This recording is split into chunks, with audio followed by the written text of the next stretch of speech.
Hi സുഹൃത്തുക്കളെ, ഇതാ ഞാനിപ്പോൾ എത്തിയിരിക്കുന്നത് കോഴിക്കോട് നിന്ന് 8 കിലോമീറ്റർ മാറി ഗോദീശ്വരം ബീച്ചിലാണ്. ഇവിടെയാണ് സുഹൃത്തുക്കളെ അന്യം നിന്ന് പോയ നമ്മുടെ കാറ്റാടി മരങ്ങളൊക്കെ ധാരാളമുള്ളത്. പണ്ടൊക്കെ ഏത് ബീച്ചുകളിൽ പോയിട്ടുണ്ടെങ്കിലും ഇതേപോലെ നല്ല രീതിയിലുള്ള അക്കേഷ്യ മരങ്ങൾ, കാറ്റാടി മരങ്ങളൊക്കെ ഉണ്ടാകാറുണ്ടല്ലോ. ഇവിടെ ഇതാ ഗോദീശ്വരം ബീച്ചിൽ ബർത്ത്ഡേ ആഘോഷിക്കുന്ന കുട്ടികൾ, അതേപോലെ കാറ്റ് കൊള്ളാനൊക്കെ ആയിട്ട് വരുന്ന ഒരുപാട് ആളുകളെ നമ്മൾക്കിവിടെ കാണാം. അപ്പം ഞാനും വിസ്മയും കൂടി ഇന്ന് രാവിലെ തന്നെ വണ്ടി എടുത്ത് ഇങ്ങനെ തിരിച്ചപ്പോഴാണ് ഗോദീശ്വരം ബീച്ചിൽ പോകാമെന്ന് വിചാരിച്ചത്. ഇത് കഴിഞ്ഞിട്ട് ഞങ്ങൾ നേരെ കടലുണ്ടിയിൽ പോകുന്നുണ്ട്.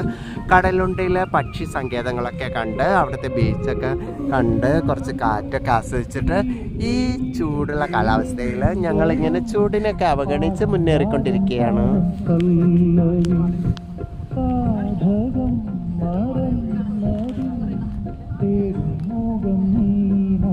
അപ്പോൾ നിങ്ങളും കോഴിക്കോട് വരുമ്പോൾ ഗോദീശ്വരം